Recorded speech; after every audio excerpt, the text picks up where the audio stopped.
Rapaziada, teve data FIFA e o Brasil tomou taca da Argentina, né? Um resultado aí que muitas pessoas já esperavam, né? Porque a seleção vinha jogando mal.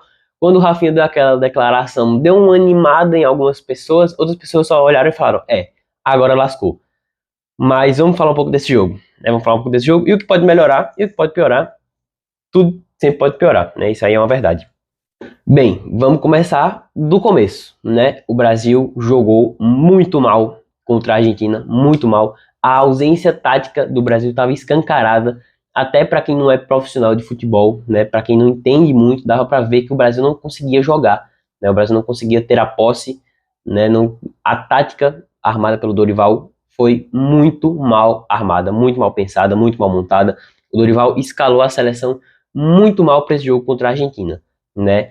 Para jogar contra um time que a premissa principal do time é dominar o meio-campo, como é a seleção da Argentina, o Dorival escalou a seleção só com 2 meio-campistas. E isso, cara, honestamente, não existe, né? Não existe. Foi burro o Dorival, foi burro. Tem que ser demitido? Tem que ser demitido. Já deu pro trabalho dele? Já deu pro trabalho dele. Mas eu vou falar um pouco melhor sobre isso mais pra frente, né?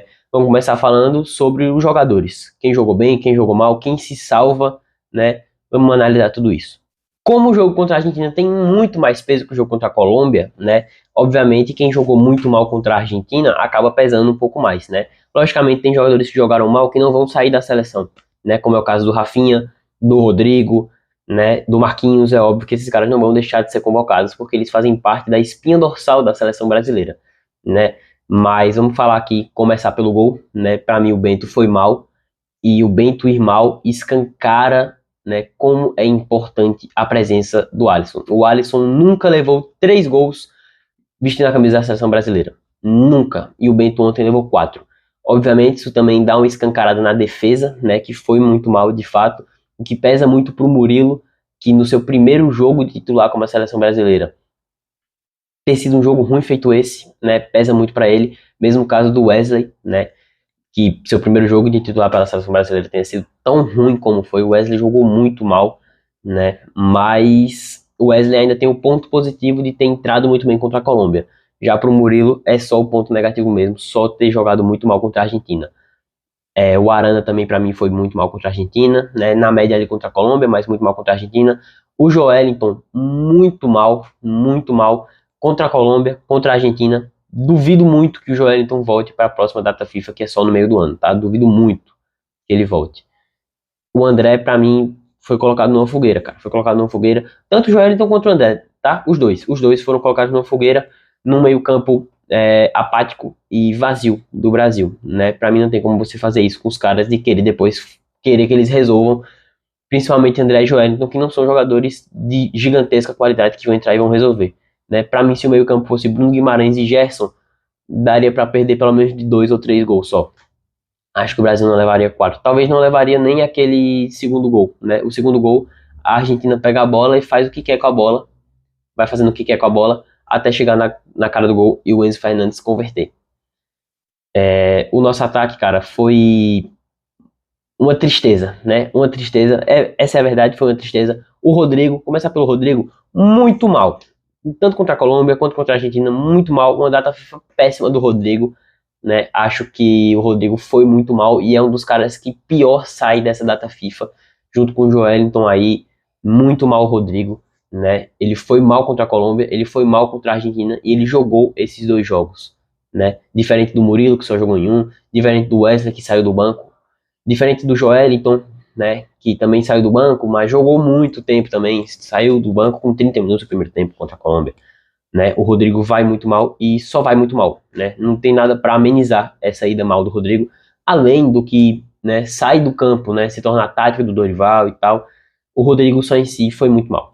Falando agora do nosso querido porrada neles, o Rafinha foi bem contra a Colômbia, mas contra a Argentina foi tenebroso, anulado, não jogou nada, entrou com a cabeça quente, né? No final do jogo, cara, ele tava sendo alisado pelos jogadores da Argentina. O jogador da Argentina passando a mão na cara do Rafinha pra acalmar ele, cara.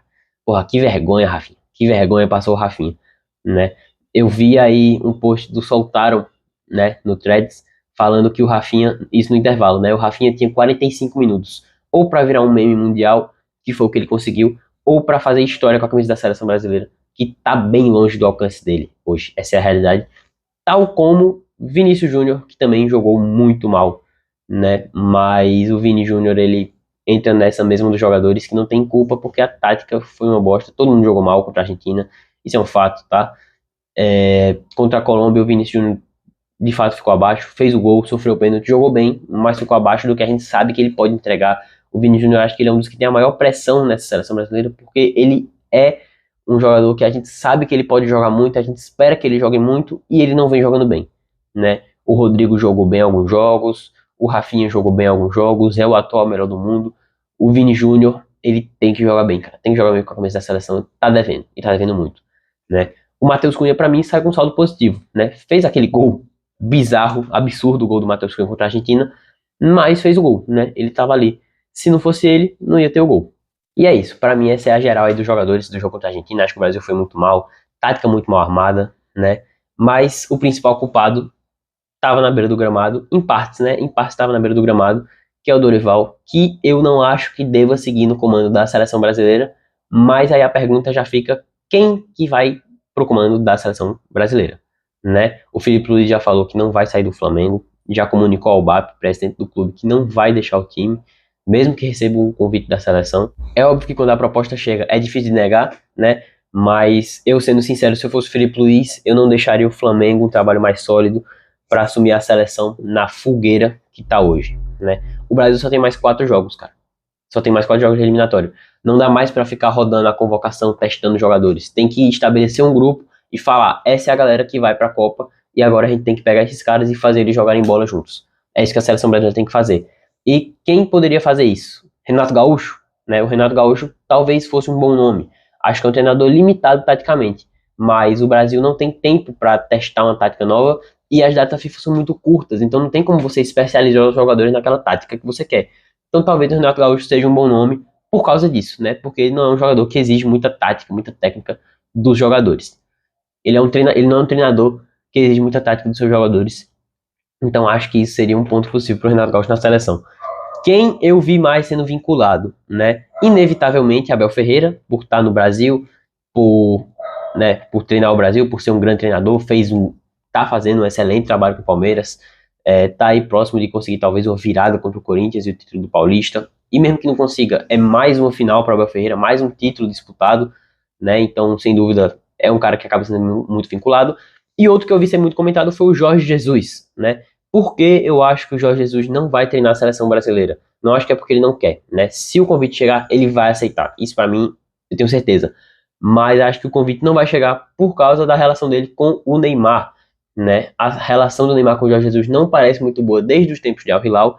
E é um fato que o Neymar precisa estar na seleção, né? Então, se a CBF vai trazer um técnico, acredito eu, que vai ser um técnico que dê link, né? Dê match com a presença do Neymar. Obviamente, o Jorge Jesus só queria ter o Neymar 100% no Al-Hilal, por isso ele não jogava muito, né? Se ele tiver o Neymar 100% na seleção, acho que ele vai estar em todas as convocações, né? E provavelmente começaria a titular em todos os jogos.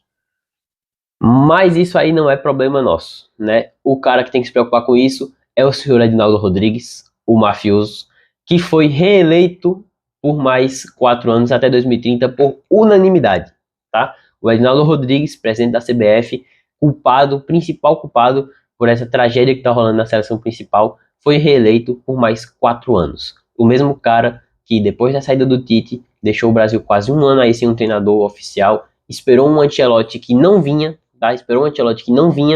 Botou o Dorival às pressas e tá aí agora essa bagunça que tá a seleção, e o cara foi reeleito por unanimidade até 2030, né? Vamos ver aí o que vai ser desse próximo ciclo aí, pelas próximas 2 Copas, tem tudo para ser mais um fracasso, né? É o que a gente imagina. Vamos ver como é que as coisas vão acontecer. Mas pensando mais à frente, quem eu acho que tem que estar na próxima convocação, que é só no meio do ano, acho que nomes certos aí que, se voltarem jogando bem, temos aí Neymar, temos aí o Pedro, são jogadores que podem fazer a diferença na seleção, né? Tem aí o Militão, que pode estar voltando de lesão e pode estar jogando bem. Então vamos ver aí, né, o que aguarda o Brasil na próxima data FIFA. Na próxima data FIFA é só no meio do ano, uns 5 dias antes aí do Super Mundial de Clubes, então acredito que todos os times grandes vão querer estar com seus melhores jogadores ao máximo e talvez isso seja bom para a seleção brasileira, porque significa que todos os jogadores brasileiros bons e disponíveis vão estar bem fisicamente. No mais é isso, não esqueça de se inscrever no canal, curtir o vídeo, comentar para dar aquela força, manda para aquele seu amigo, né? Eu falei só da Argentina, o jogo contra a Argentina, da seleção brasileira, do Dorival, porque obviamente é o que chama mais atenção, né? Eu vou tentar colocar cortes desse vídeo lá no TikTok, então segue lá no TikTok para você estar acompanhando os cortes também aqui do canal do YouTube. Se inscreve para dar aquela força, curte, compartilha, manda para aquele seu amigo e tamo junto.